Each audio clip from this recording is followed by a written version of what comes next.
ప్రార్థించుదాము. పరిశుద్ధుడా, ప్రేమగల తండ్రి, కృపగల దేవ, ఈ ఘనమైన పరిశుద్ధమైన నామానికి మా నిండు కృతజ్ఞత వందనములు స్తోత్రములు చెల్లిస్తూ ఉన్నాము.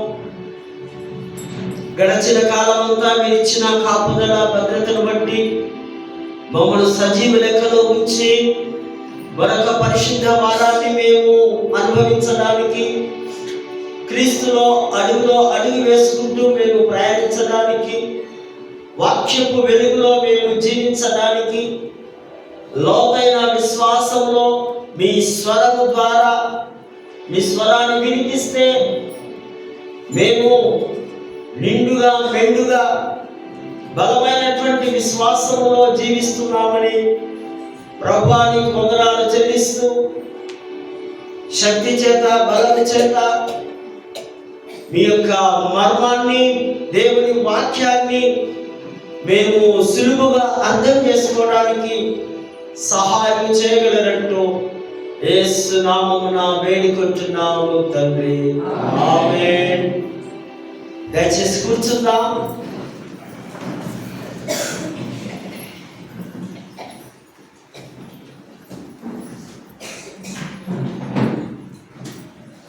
దేవుని పరిశుద్ధ నామానికి వందనాలు చెల్లిస్తూ ఉన్నాను.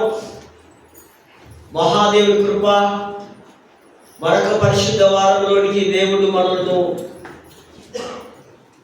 తన యొక్క పరిశుద్ధ ఆత్మ చేత నింపి, జీవంతో నింపి, మరి దినమందు ఆయన యొక్క అమూల్యమైనటువంటి విలువైనటువంటి సందేశాన్ని వినడానికి దేవుడు చూపిన కృపను బట్టి మరొక పర్యాయము మహాదేవుడు, మహాగరుడైనటువంటి సైన్యములకు అధిపతి అయినటువంటి దేవునికి నిండు కృతజ్ఞతలు తెలియపరుస్తూ ఉన్నాను. ఈ చక్కటి భాగ్యం, ఈ ధన్యత, ఈ అవకాశం నాకు అనుగ్రహించినటువంటి ఇన్ఛార్జ్ బిషప్ గారైనటువంటి right reverend professor doctor Reuben Mark తండ్రి గారికి, మరి vice chairman reverend B minister నాయ గారికి, మరి తోటి నాయకులకు అందరికీ, మరి మా క్లర్జీ, మా సంఘము, సంఘ నాయకులు, అధ్యక్ష మండలకు, పెద్దలకు, కుటుంబాలకు అందరికీ కూడా యేసు క్రీస్తు పేరట మీకు ఉదయకాల శుభములు, దైవాశీస్సులు తెలియపరుస్తూ ప్రేమతో ఇక ఆరాధనకు ఆహ్వానాన్ని అందిస్తూ ఉన్నాను. క్రీస్తునందు ప్రేమైనటువంటి పరిశుద్ధ దేవుని సంఘమా, ఈ క్రిస్టమస్ సీజన్లో, క్రీస్తు రాకడ సమయంలో మరొక పర్యాయము మన పెద్దలు మనకిచ్చినటువంటి అమూల్యమైనటువంటి విలువైనటువంటి సందేశం, అంశం, పాప బంధముల నుండి విమోచన, deliverance from the bondage of sin.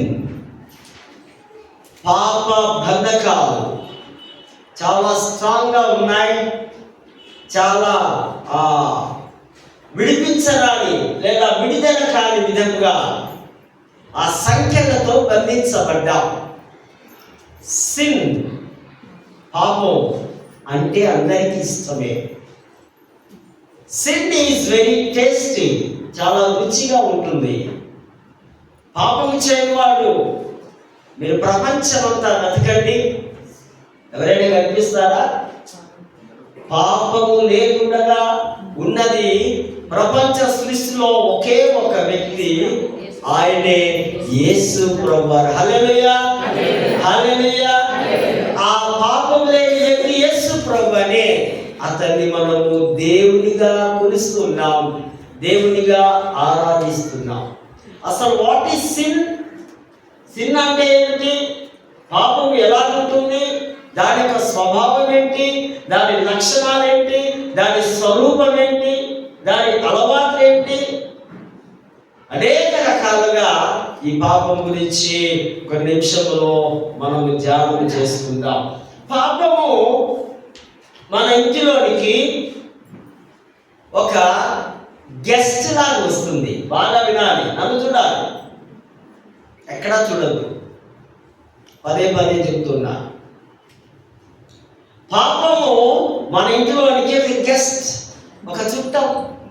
Guest చుట్టమైనటువంటి ఒకరోజు ఉంటాడు, 2 రోజులు ఉంటాడు, 3వ రోజు ఇంకా బాగా వాడు కావాల్సిందంటే వారం అనుకుందాం, తర్వాత వెళ్ళిపోవాల్సిందే. కానీ పాపం అంట గెస్ట్గా వచ్చి, చుట్టతులుగా వచ్చి, యజమానుడిగా మనలో మన కుటుంబాలని ఏలుతుంది. అది పాపము స్టార్టింగ్లో బాగా ఉంటుంది. ఉదాహరణ, డ్రింక్ చేసేవాడు అలవాటు లేదు, ఫస్ట్ టైం తాగినప్పుడు వామిటింగ్ చేసుకుంటూ ఆ చేతు, ఆ కడుపులో నొప్పి, రకరకాలైనటువంటి ఆ టేస్ట్ తీసిన మహానుభావులకు తెలుస్తుంది. కానీ రోజు రోజు రోజు తీసుకుంటే శరీరానికి అలవాటైపోయి అది లేకపోతే ఉండలేని స్థితిలో. అదే కాదు, డ్రగ్స్ కానివ్వండి, స్మోక్ కానివ్వండి, రకరకాలైనటువంటి పాప బంధాల చేత మనము ఆ బంధకముల చేత బంధించబడ్డాం. ఈ రుచికరమైనటువంటి మధురమైనటువంటి పాపం నుంచి మనము బయటికి రాలేకపోతున్నాం. ఒకవైపు పాపం అంటే ఈ చెడు పనులు అనుకున్నాం, మరొక వైపు మనకందరికీ ఉండే పాపం కోపం, ద్వేషం, ఈర్ష్య, పగ, ఓర్వలేనితనము కదండి. ఇంకా ఏమని చెప్పుకోవాలి? ఆ ఎదుటివారి మంచి ఉంటే ఆ చూడలేనితనము, చాడీని చెప్పడం, విగ్రహారాధన చేయడం, దేవుడికి దూరంగా పారిపోవడం, దేవుడి ఆజ్ఞలను ఉల్లసించి వెళ్ళిపోవడం, the missing the mark. Hebrew భాషలో ఖాటా అంటే దేవుడు గీచిన గీతను దాటి వెళ్ళడం, మితిమీరి వెళ్ళిపోవడం. గ్రీకులో అమర్త్యో అంటే ఆయనకు లోబడగా జీవించడం.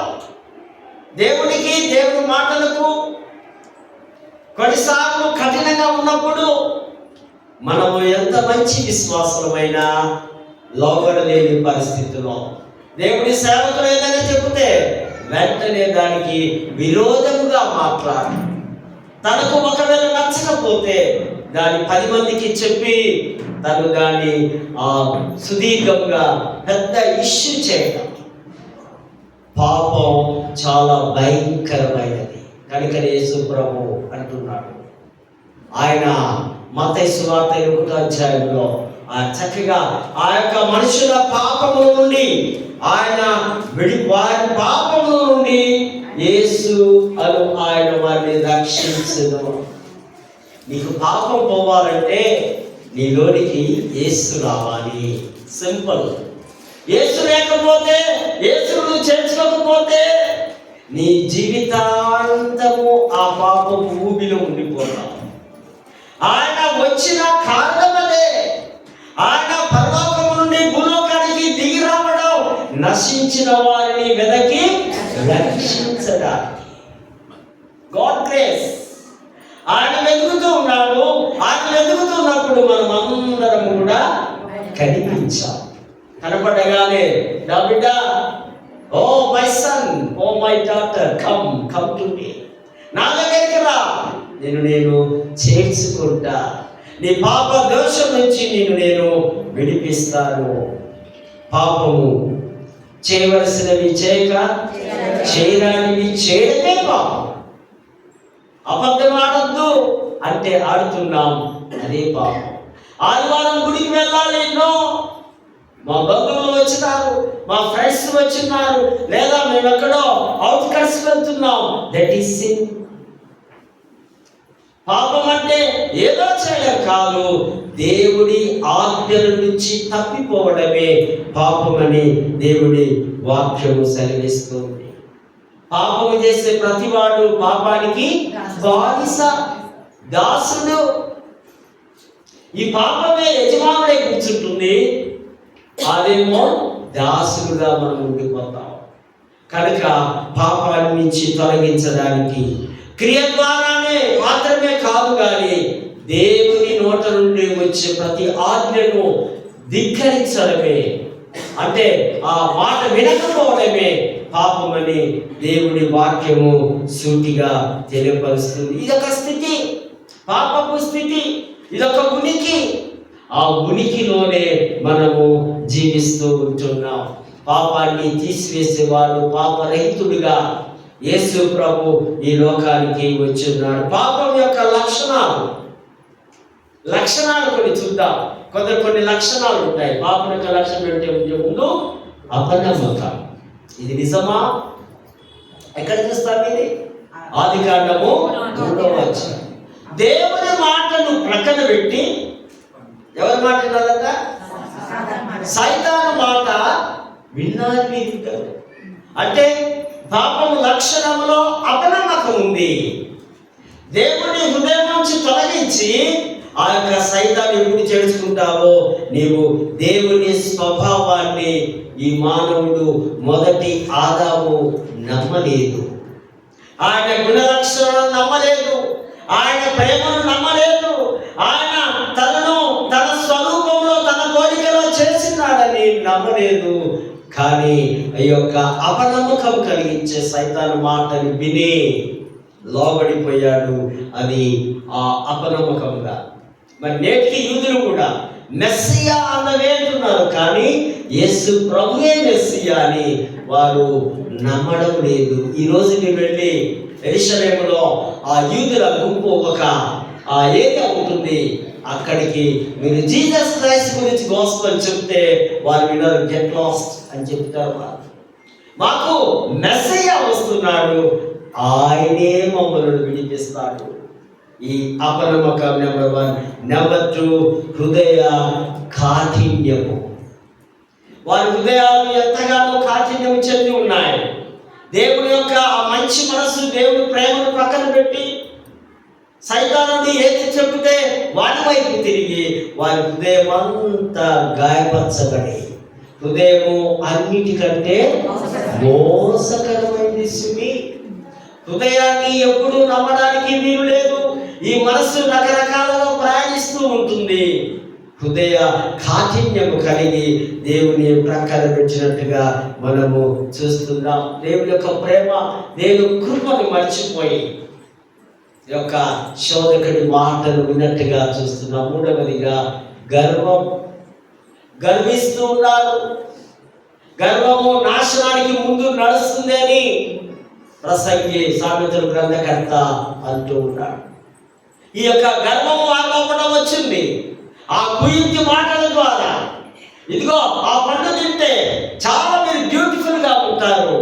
రకరకాల ఆ మోసంతో కూడినటువంటి మాటల ద్వారా వారు గర్వముతో వారి యొక్క జీవనము ఆ ఏదైనా తోటలో కొనసాగినట్టుగా చూస్తున్నాం. 3వదిగా సిన్ ఈజ్ ఏ యూనివర్సల్.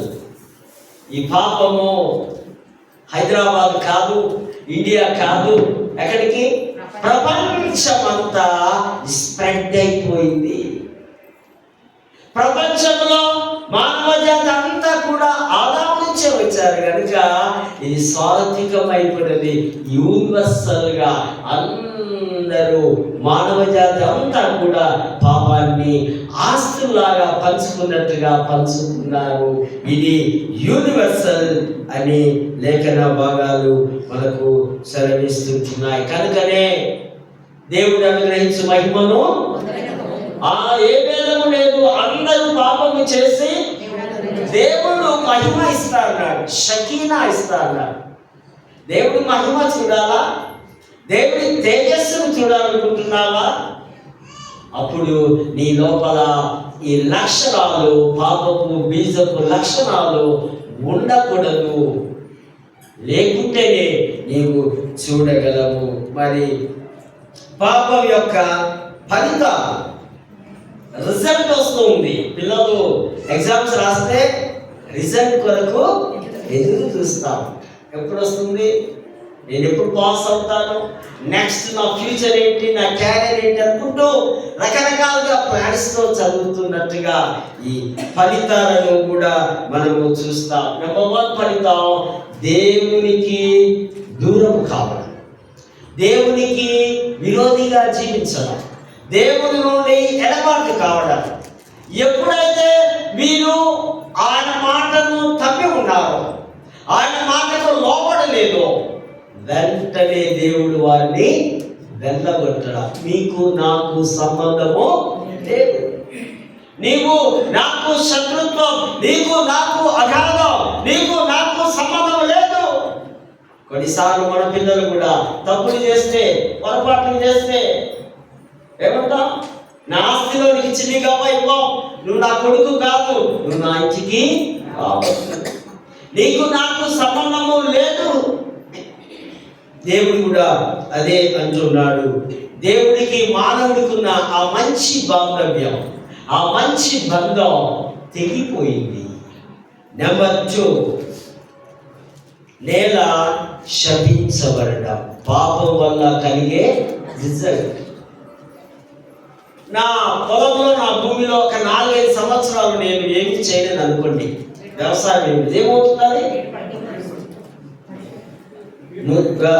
ముళ్ళ తుప్పలు, గచ్చ పొదలు, లేదా దాన్ని మళ్ళీ తిరిగి సేద్యము చేస్తేనే కానీ మన చేతికి, సేద్యం లేకుండా పంట ఎండి ఒట్టిగా పోయి ఆ ఒడ్లు లేదా జొన్నలు మనం ఇస్తున్నాం అనుకోండి, ఏమవుతుంది? నేల శపించబడుతుంది. కనుక నేను మీకు తెలుసా, కొన్నిసార్లు మంచి పంట వచ్చినప్పుడు దేవుడు వరదను పంపిస్తాడు, కొన్నిసార్లు దేవుడు వర్షం రాకుండా కరువును తెప్పిస్తాడు. కారణం నేల శపితమైపోతుంది. దేవుడికి దూరంగా జీవిస్తున్నప్పుడు ఇటువంటివి దేవుడు కలుగజేస్తుంటాడు. నెంబర్ 3, శరీర మరణం. నీవు తయారు చేయబడింది దేంతో? మట్టితో తయారు చేయబడ్డావు. నీవు మన్నే కనుక తిరిగి మన్నైపోతావు.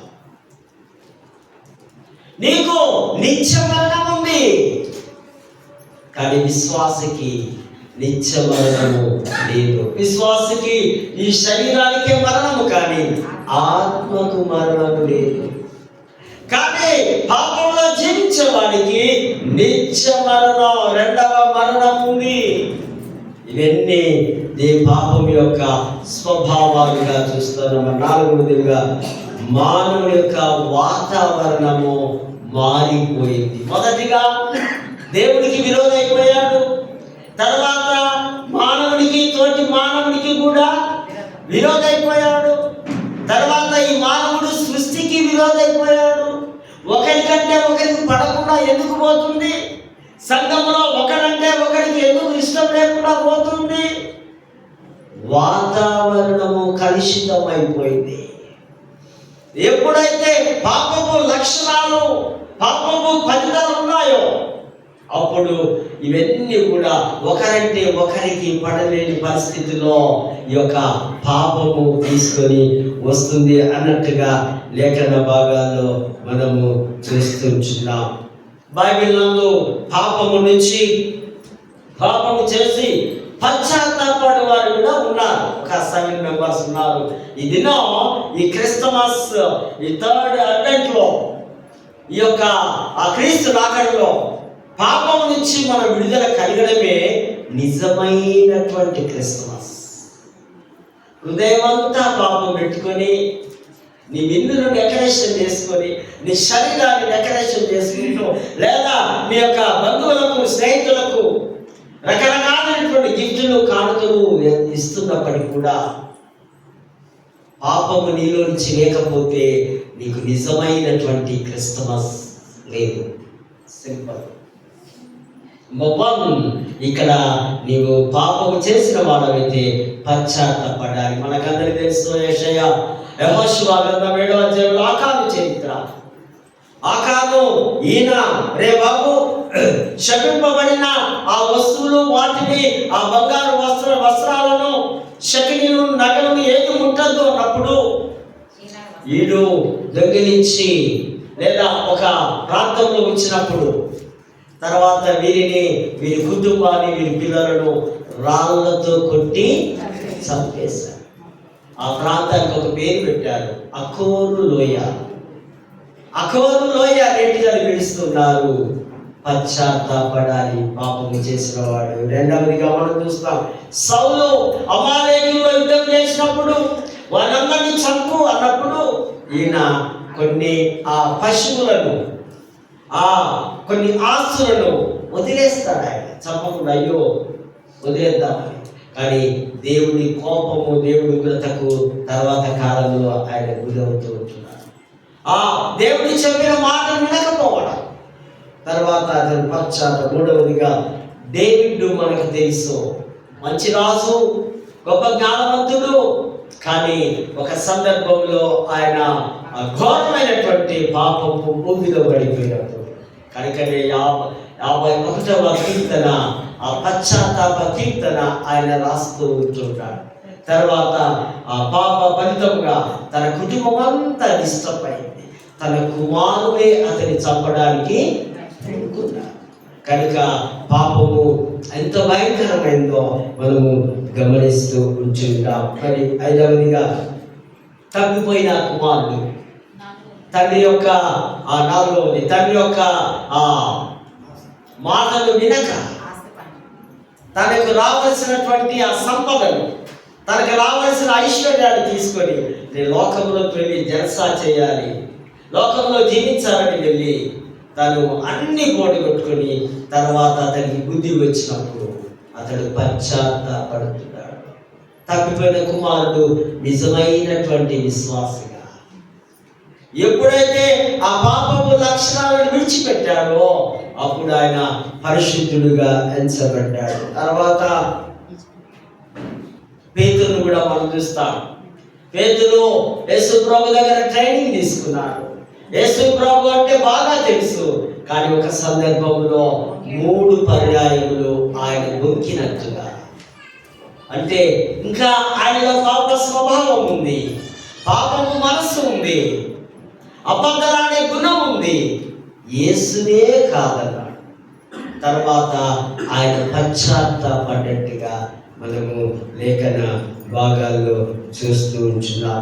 చివరిగా యేసు ప్రభు శిష్యుల్లో ఒకడు యూదా ఇస్కరియోతు దగ్గరుండి చెలికాడ అంటూ ముద్దు పెట్టుకుంటూ, ఇదే ముద్దు, దొంగ ముద్దు, మోసపు ముద్దు, అన్యాయపు ముద్దు పెట్టుకొని అప్పగిస్తే 30 వెండి నాణ్యములు తీసుకొని తర్వాత ఆయన పశ్చాత్తాపడి సూసైడ్ చేసుకున్నట్టుగా పరిశుద్ధ గ్రంథంలో మనము చూస్తూ ఉంటున్నాం. పాపము చేయటం వల్ల కలుగు కొన్ని నష్టాలు, కానీ పాపం ద్వారా అన్ని లాభాలే ఉంటాయి కదా. కానీ కొన్ని నష్టాలు కూడా దేవుడు మనకు చూపిస్తున్నాడు. పాపం చేస్తే ఈ విధంగా నష్టపోతాం. నెంబర్ 1, దేవుని వెలుగును కోల్పోతాం, దేవుని శక్తిని మిస్ అవుతాం, దేవుని కృపకు దూరం అవుతాం, దేవుడు ఇస్తున్న ఆరోగ్యానికి దూరం అయిపోతాం, దేవుడు ఇస్తున్న ఆవశ్యకు దూరం అయిపోతాం. దేవుడు భయంకరమైనటువంటి జబ్బులు తెప్పించి నిన్ను మరణానికి తీసుకొని వెళతాడు. ఇది భయంకరమైనటువంటి నష్టం. నెంబర్ 2, కుటుంబంలో సంతోషం ఉండదు, కుటుంబంలో సమాధానం ఉండదు. భార్య భర్తకు, భర్త భార్యకు, భార్య భర్తలు పిల్లలకు లేని కుటుంబాలు ఎన్నో ఉన్నాయి. ఆఫీసర్స్ కావచ్చు, మీకు ఈ చర్చి నిండా ధనం ఉండొచ్చు, లేదా మీకు గొప్ప పలుకుబడి ఉండొచ్చు, కానీ మీ కుటుంబంలో సమాధానము సంతోషం లేకపోతే అవన్నీ కూడా వ్యర్థమే. ఈ పెద్ద లాస్, ఈ గొప్ప నష్టం అని దేవుడి వాక్యము సెలవిస్తుంది. మూడవదిగా మీ జీవితంతో పాటు, మీ శరీరంతో పాటు, మీ మనస్సు అన్నీ కూడా నష్టపోయి కోల్పోతారు. దేవునికి దూరం అవుతే సమస్తము మనకు వచ్చేటన్నీ కూడా లాస్లే, నష్టాలే, లాభాలు ఏమీ కనిపించవని దేవుడి వాక్యం సెలవిస్తుంది. అసలు ధర్మశాస్త్రాన్ని ఉల్లసిస్తూ ఉంటే ఈ పాపము నుంచి మనము బయటికి పడవలసిన అవసరం ఉంది. దేవుని వ్యతిరేకించడమే పాపము. ఇప్పటిదాకా మనము చూస్తుంటున్నాం. పాపం వలన వచ్చే జీతము మరణం.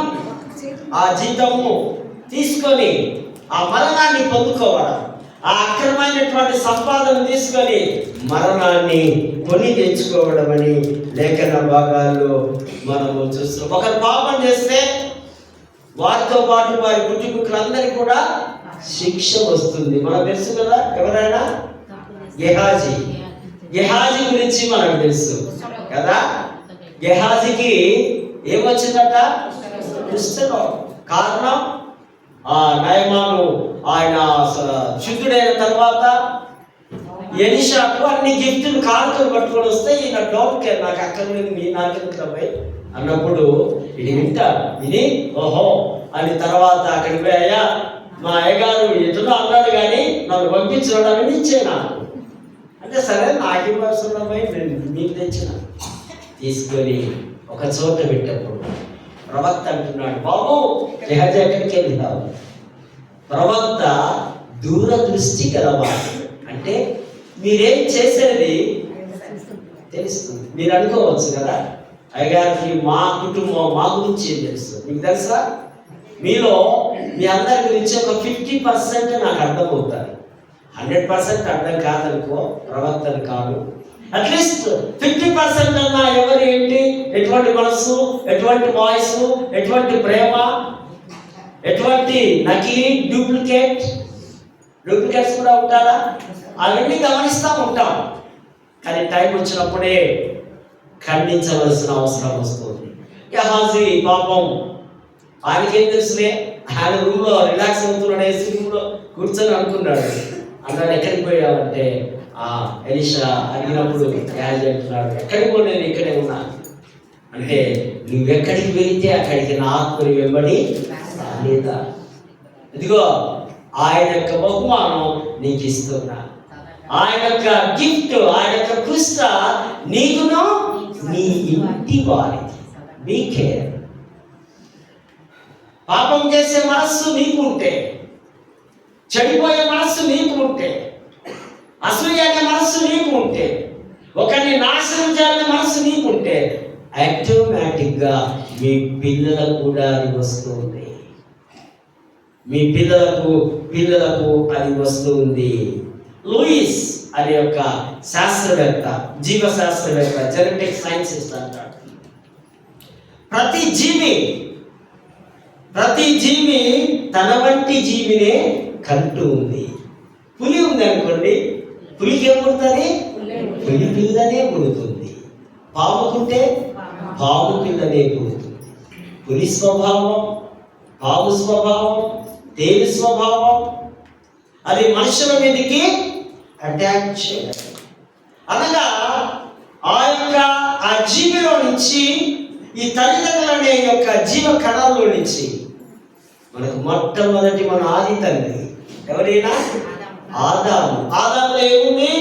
పాపం అనే జీవి కణాలు ఉన్నాయి కనుక వాడికి ఆ కయ్యూనికి ఫస్ట్ మర్డర్ చేసిన కూనీకోరుడుగా పేరు ఉంది. అక్కడి నుంచి అది ప్రపంచమంతా స్ప్రెడ్ అవుతుంది.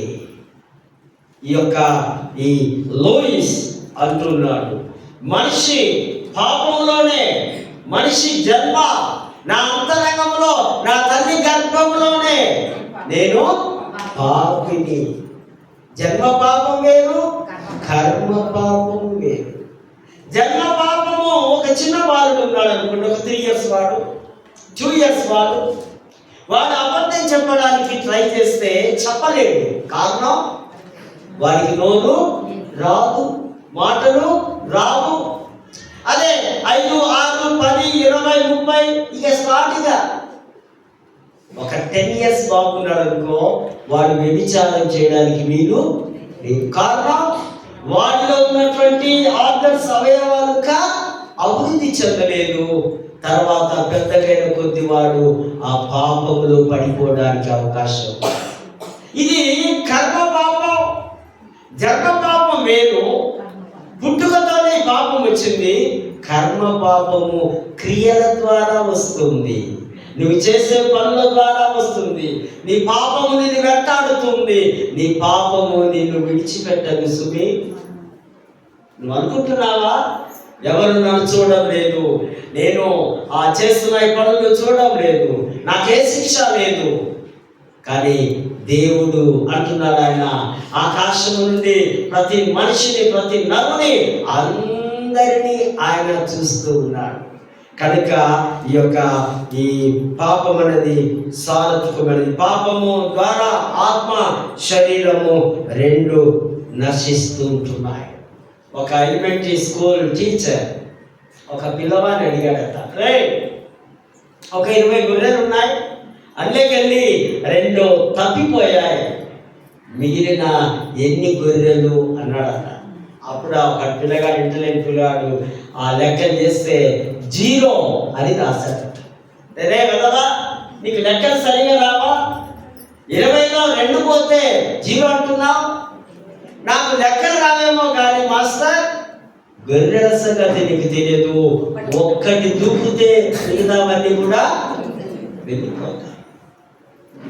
ఒకటి ఆదాముని మొదటి గొర్రె పాపములో పడికొట్టింది మహాతల్లి హవ్వ.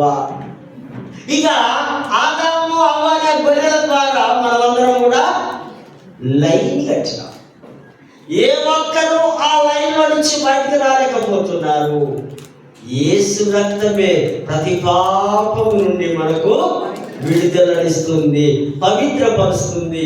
ఆ మహాశక్తి యేసుకు మాత్రమే ఉంది. హల్లెలూయా, హల్లెలూయా. యేసు రక్తము మన రక్తములో ఉండాలి.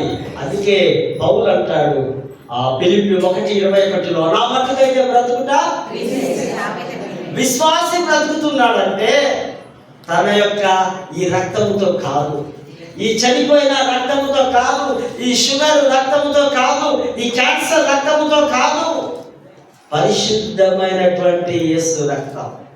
యేసు రక్తం మన ఆత్మలకు బలాన్ని ఇస్తుంది. యేసు రక్తం ప్రతి బంధకం నుంచి మనకు విడుదలనిస్తుంది. ఆ సజీవుడైనటువంటి యేసు రక్తంలో మనమందరము మన వస్త్రములు ఉతుక్కొని తెల్లని చేసుకోవాలి. అప్పుడే మనము పరలోక రాజ్యంలోనికి వెళ్తామని దేవుడి వాక్యం సెలవిస్తుంది. ఇంకొక సందర్భంలో మనం తెలుస్తాం. యోహాను సువార్త 3వ అధ్యాయంలో కదా, యేసు ప్రభు దగ్గరికి ఒక వ్యక్తి వస్తాడు, ఒక ధర్మశాస్త్ర పండితుడు. ఆయన పేరట నికోదేము.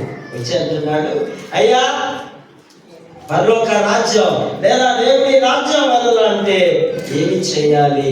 మీరు దేవుని యొక్క శక్తిని కలిగిన దైవ కుమారుడని నాకు తెలుసు అన్నప్పుడు ఆయన అంటున్నాడు, ప్రభు, ఒకడు క్రొత్తగా జన్మిస్తేనే కానీ. అంటే మన జీవితము, మన జన్మం అంతా పాతది. ఆదాము స్వభావము, ఆదాము పుట్టుకలో ఉన్నాం, ఆదాము జన్మంలో ఉన్నాం. క్రొత్త జన్మ అంటే, నూతన సృష్టి అంటే యేసు ప్రభులో మనము పుట్టాలి. యేసులో ఎప్పుడైతే ఆయన పుట్టుకలో డిసెంబర్ 25 క్రిస్టమస్ అనుకుంటున్నాం, క్రీస్తు పుట్టుక అంటున్నాం, అప్పుడైనా మనం తిరిగి జన్మించాలి. అప్పుడేనట మనకేమొస్తుందండి? దేవుని రాజ్యము, పరలోక రాజ్యం చేస్తాం. మీకు తెలుసా, ఎంతకాలం ఉన్నా ఎప్పుడో ఒకసారి లోకము విడిచిపెట్టాలి.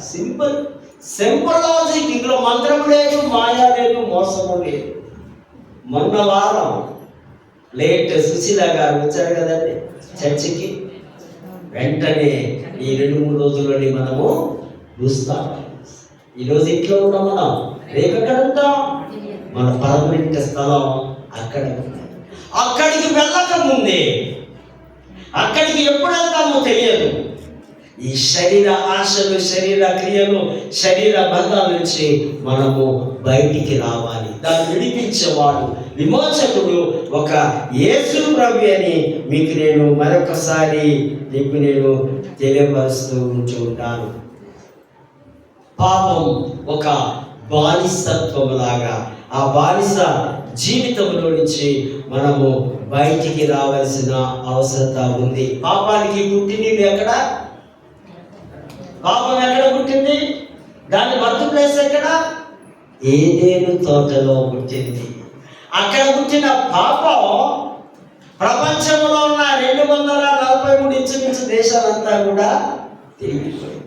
మన పుట్టిన ఊరు ఒక ప్రాంతమే, మరొక జిల్లా, మరొక స్టేట్స్లో కూడా మనము వెళ్ళలేము.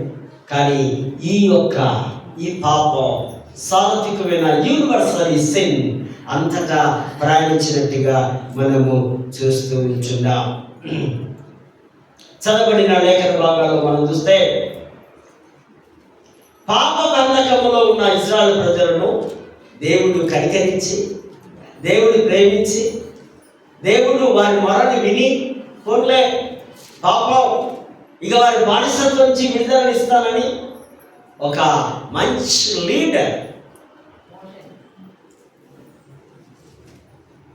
నాయకుని దేవుడు ఏర్పాటు చేసుకోవాలి. ఆ లీడర్ పేరు అందరికీ తెలుసు. కనుక ఆ లీడర్ను ఇచ్చి బయట పిలిపిస్తున్నటువంటి సందర్భంలో వారు ప్రయాణమై వెళుతున్నారు. మోషే నాయకుడిగా ముందు నడుస్తూ ఉన్నాడు. వెనక 600 రథాలతో ఎవరు వస్తున్నారంట? ఐగుప్తుల యొక్క సైన్యం అంతా, సైన్య సమూహము ఆ గుర్రాలు శబ్దాలు చేసుకుంటూ వస్తూ ఉంటే ఇశ్రాయేలు ప్రజలకు గుండెల్లో రైళ్లు పరిగెత్తుతున్నాయి. అమ్మో, ఇంకేమైపోయింది? ఆ రథాల కింద వేసి మమ్మల్ని చంపి వేస్తారు, ఏ విధంగా మాకు మరణం తప్పదు. ఈ మోషే మాటలు విని గురుగుతా ఉన్నారు, సరుగుతూ ఉన్నారు. అక్కడ మాకు సమాధులు లేవా? అక్కడ మాకు పిరమిడ్స్ లేవా? ఐగుప్తులో పెద్ద పెద్ద పిరమిడ్స్ ఉన్నాయి. సో మమ్మల్ని ఈ అరణ్యంలో చంపడానికి తీసుకొని వస్తున్నావా? నేను నమ్ముకుంటే ఇట్లా చేస్తావనయ్యా అని ఆయన మీద గుడుగుతూ, కోపడుతూ, వ్యసనపడుతూ. ఇంకా కొంచెం ముందు పోతే ఏముంది? ఎర్ర సముద్రం ఉంది, వెనకేమో సైన్య సమూహం ఉంది. చాలా పవర్ఫుల్ గా, చాలా బలంగా సైనికులు ఎట్లుంటాడు? ఒక్కొక్కడు దోసం 200 కేజీల నుండి ఎక్సర్సైజ్ చేసి వెలియాత్రగా టక టక టక టక టక వస్తూ ఉంటారు. మోషే అంటున్నాడు, ఊరకుండుటి, బీ కామ్. దేవుడు ఇస్తున్నటువంటి ఆ రక్షణ, ఆ కృప, యుద్ధము యెహోవాదే, యుద్ధము యెహోవాదే, యుద్ధము యెహోవాదే, యుద్ధము యెహోవాదే, యుద్ధము యెహోవాదే. మన స్వామికే యుద్ధము యెహోవాదే. ఇది పవిత్ర యుద్ధం, ఇది దేవుని యుద్ధం. దేవుడు తన ప్రజలు కాపాడడానికి దేవుడే స్వయంగా దిగి వస్తూ చేస్తున్న యుద్ధము. ఇది రక్షణ ప్రణాళికతో ఉన్న యుద్ధము. మిమ్మల్ని రక్షించడానికి ఆయన వస్తున్నాడు. కామ్గా ఉండండి, మౌనంగా ఉండండి, భయపడకండి, దేవుడు మనకు తోడుగా ఉన్నాడు అన్నప్పుడు వెంటనే వారు ఆయన మాటలకు లోబడి ఉన్నారు. వారి పాప ధ్యాసములో నుంచి, బంధకములో నుంచి దేవుడు విడిపిస్తూ, దేవుడి ద్వారా మోషే విడిపిస్తూ ఆ ఎర్ర సముద్రం దాటి వారు కెనాను అని పాలు తేనెలు ప్రవహించే దేశానికి వెళ్ళినట్టుగా పరిశుద్ధ గ్రంథంలో మనము చూస్తూ ఉంటున్నాం. అదేవిధంగా పత్రికల పాఠంలో కూడా చూస్తే, కాబట్టి క్రీస్తు యేసునందున్న వారికి ఇప్పుడు ఏ శిక్ష విధి లేదు. We are so blessed. మనకు ఏ శిక్ష లేదు, ఏ జైలు లేదు, ఏ కర్మాగారము లేదు, ఏ బంధకాలు లేవు. మనకు శిక్ష లేదు. పరలోకం ఉంది, దేవుని మహిమ ఉంది, పరలోక రాజ్యం ఉంది. ఎప్పుడట? క్రీస్తులో ఉంటేనే. సుమి బాగా వినాలి ఈ మాట. In Christ you are good believer. In Christ you are greater than world people. ఈ ప్రజలందరికంటే నువ్వు గొప్పవాడిగా ఉంటావు. ఎప్పుడు అంటే నీవు క్రీస్తులో ఉన్నప్పుడే. In Christ you are hero, without Christ you are zero. క్రీస్తు లేకపోతే నీవు జీరోవే. క్రీస్తు ఉంటేనే నీ హీరో ఇక్కడ రాస్తున్నాడు, క్రీస్తు యేసునందున్న వారికి శిక్షావిధి లేదు, రెండవ మరణం లేదు, తీర్పు లేదు. నువ్వు డైరెక్ట్గా ప్రభుతో నీవు ఆ వీసా, ఆ పాస్పోర్ట్ తీసుకొని వెళ్ళిపోతావు. ప్రభులో ఉండాలని రోమీలకు ఆ పౌలు గారు రాస్తున్నటువంటి ఈ మాటలు ఇక్కడ మనం చూస్తూ ఉంటున్నాం. 5వ వచనంలో శరీరానుసారులు శరీరాంశం మీద మనస్సు నిలుపును, ఆత్మానుసారులు ఆత్మ మీద మనస్సు నిలుపును. శరీరము ఇది నిష్ప్రయోజనమైనది, ఇది వ్యర్థమైనది, ఇది కొత్త కాలమే ఉంటుంది. ఈ శరీరానికి ఏదైనా రోగం వచ్చిందనుకోండి, ఈ శరీరానికి ఏదైనా నొప్పి వచ్చిందనుకోండి, ఈ శరీరానికి ఏదైనా కష్టం వచ్చిందనుకోండి, ఇది భరించలేదు. దీనికి కావాలి స్వస్థత. ఈ శరీరం అనేది ఈ పాపంతో చేయబడ్డది కనుక ఇది ఈ మనసట, అది క్రీస్తుకు సంబంధించిన మనస్సు. క్రీస్తుకు కలిగిన మనస్సు మీరు కలిగి ఉండండి అని కొలసీలో రాస్తారు. క్రీస్తుకి ఎటువంటి మనస్సు ఉంది? దీనత్వం అనే మనస్సు, ప్రేమ అనే మనస్సు, దయ అనే మనస్సు, మంచితనం అనే మనస్సు, స్వస్థతనిచ్చే మనస్సు. ఎన్నైనా చెప్పుకోవచ్చు, గంటలు గంటల ప్రసంగాలు చేసుకోవచ్చు, కానీ ఆ యొక్క మంచి మనస్సును కలిగి ఉండాలి. చూడండి, శరీరానుసారమైన మనస్సు మరణము, ఆత్మానుసారమైన మనస్సు జీవము. ఈ శరీరానుసార మనస్సు ఎప్పటికైనా ఇది మరణించవలసిందే. ఆత్మానుసారము, ఆత్మ ఎప్పటికీ జీవము నిరంతరము జీవిస్తుందని అక్కడి ఉన్నటువంటి ఆ విశ్వాసులకు క్రీస్తు పౌలు రాస్తున్నటువంటి మాటలు మనం చూస్తూ ఉంటున్నాం. కనుక మన యొక్క మనస్సును మనము జాగ్రత్తగా పరుచుకోవాలి. మనస్సుతో ప్రతినిత్యము మనము హెచ్చరికలు చేస్తూ, ఓ మనసా జాగ్రత్త, నీవు పరుగులు తీయద్దు, గురకలు పెట్టద్దు. గుర్రం వలె నీవు పరుగులు తీస్తే నీవు నాశనం అయిపోతావు. నీలో జీవం ఉంది, దేవుడి జీవం ఉంది అంటూ మన మనస్సుకు, మన ఆత్మను మనం కంట్రోల్లో ఉంచుకోవాలి. పాపం చేయడానికి ఎన్నో డోర్స్ ఓపెన్ అవుతూ ఉంటాయి, అవన్నీ చూస్తూ ఉంటాం. మనము విశ్వాసి ఓడ సముద్రంలో ఉండాలి, కానీ ఆ సముద్ర ఓడలోనికి నీరు రాకుండా ఉండాలంటే నీకు రక్షణ ఉండాలి. నీరు రాకుండా ఉండాలంటే నీకు దేవునిపై విశ్వాసము ఉండాలి. కనుకనే నీవు జీవించబడతావు. యోహాను సువార్త పాఠంలో కూడా కొన్ని మాటలు చెప్పి నేను ముగిస్తాను. ఆయన యేసు ప్రభువుతో అంటున్నాడు ఇతరులతో, మీరు నన్ను నమ్మండి, మీరు నమ్మండి, సత్యాన్ని నమ్మండి, అప్పుడే మీరు శిష్యులు అవుతారు. నేనే సత్యం, నేనే మార్గం, నేనే జీవం, నాకు నేనే అనుకుంటూ ఆయన ఎన్నో పర్యాయములు వారితో మాట్లాడుతున్నాడు. అక్కడ వస్తున్నటువంటి యూదులు అందరూ, హే బరాబై నువ్వు కాదు, ఎవరట? మాకు అబ్రహాము కావాలి. ఈ నిష్ట కలిగిన యూదులకు అబ్రహామే సత్యవంతుడు, అబ్రహామే విశ్వాసి, అబ్రహామే మాకు మూలము, అబ్రహామునే మేము నమ్ముతాం. అప్పుడు అంటాడు, అబ్రహాము ఎవరు బచ్చా? అబ్రహాము కంటే నేను ముందు ఉన్నా, సృష్టి కంటే ముందు నేను ఉన్నా, ఈ సృష్టిని అంతటిని చేసింది నన్ను నమ్మండి, నన్ను నమ్మండి అని ప్రభు మాట్లాడుతూ ఉంటున్నాడు. మరి ప్రభు కూడా చక్కటి ఆ డెఫినేషన్, నిర్వచనాన్ని ఇస్తున్నాడు. పాపము చేయవాడు పాపానికి దాసుడు, డిలోస్ అంటారు గ్రీకులో.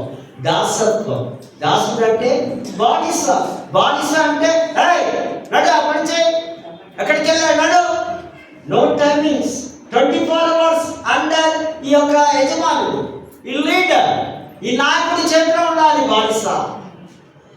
యేసు కాలంలో బానిసలు కొనేవారు. ఒక మార్కెట్లో ఇప్పుడు మనకు అడ్డాలు ఉంటారు కదా, వర్కర్స్, తాపీ పనులు, బిల్డర్స్ కట్టే హౌస్, మేస్త్రీలు చక్కగా చెప్తారు.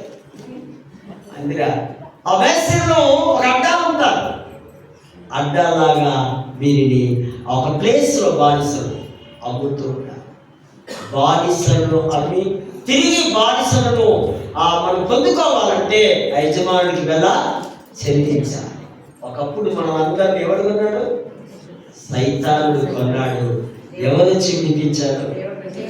యేసు క్రీస్తు వచ్చి ఎలా చెల్లి ఎన్ని లక్షలు, నీకు ఎన్ని లక్షలు కావాలి చెప్పు, అవి నాకు ఇచ్చాయి.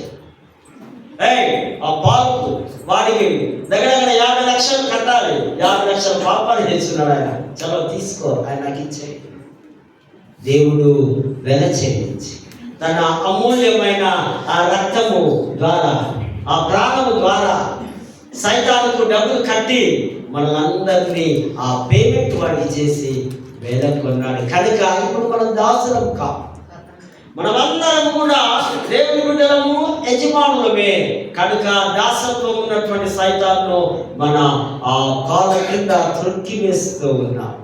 ఇక్కడ చూస్తున్నాడు, పాపం చేయవాడు ప్రతివాడు పాపానికి దాసుడే. ఆ పాపములో నుంచి బయటికి రండి, పాప స్వభావంలో నుంచి మీరు బయటికి రండి. అందుకే మీ కొరకు ఈ 2024లో కూడా ఒక దీనుడుగా, ఒక ఏమి చేతగాని వాడుగా నేను పరలోకం నుంచి వంగి దిగి వస్తూ ఉన్నాను. మీ కుటుంబంలోనికి వస్తున్నాను, మీ హృదయంలోనికి వస్తున్నాను. నన్ను మీరు చేర్చుకోవాలి అని ఆ ప్రభు అంటున్నాడు. ప్రభు ఎప్పుడైతే వారికి బోధన చేస్తున్నాడో వారందరూ అప్పుడే ప్లాన్ చేస్తున్నారు, ఎక్స్పెక్ట్ చేస్తున్నారు యేసును చంపాలని. యేసును చంపాలనుకుంటున్నారు. కానీ యేసు చావు కానీ, యేసు యొక్క జననం కానీ అది దేవుడి చేతిలో ఉండే సత్యాన్ని మీకు అర్థము కావడం లేదు. కనుక మీరు అంటున్నారు, మేము, నా తండ్రి, మా వాక్యము అంతా కూడా మాకు అబ్రహామే. క్రీస్తునందు ప్రేమైనటువంటి వారరా, పాపము చేయవాడు పాపానికి ఏ విధంగా దాసుడుగా బానిసగా ఉంటాడో, మనము ఈ పాప బంధముల నుంచి మనము బయటికి రావాలి. దాన్ని తీసుకొని వచ్చేవాడు ఒక యేసు ప్రభువే అని ఈ అడ్వెంట్లో, ఈ క్రిస్టమస్ మనం గ్రాండ్గా సెలబ్రేట్ చేసుకోవాలంటే అంతకుముందు మన హృదయాలన్నీ కూడా పాపపు గోడల నుంచి బయటికి వచ్చి పరిశుద్ధమైనగా తెల్లటి వస్త్రముల వలె మరి ప్రభువును ఆ దినం స్వీకరిద్దాం. అటువంటి కృప, పరిశుద్ధాత్మ నడిపింపు, దైవాశీస్సులో దేవుడు మనకందరికీ అనుగ్రహించును కాక. పరిశుద్ధుల ప్రేమ గల తండ్రి, నీకు వందనాలు. కొన్ని నిమిషాలు దేవుని వాక్యాన్ని విన్నాం. ఆ వాక్యం మా హృదయంలో భద్రపరచుకునేందుకు సహాయం చేస్తాం. మా అందరి ద్వారా మీరే ఘనత, మహిమ, ప్రభావం పొందగలరు. యేసు నామమున వేడుకుంటున్నాము తండ్రి.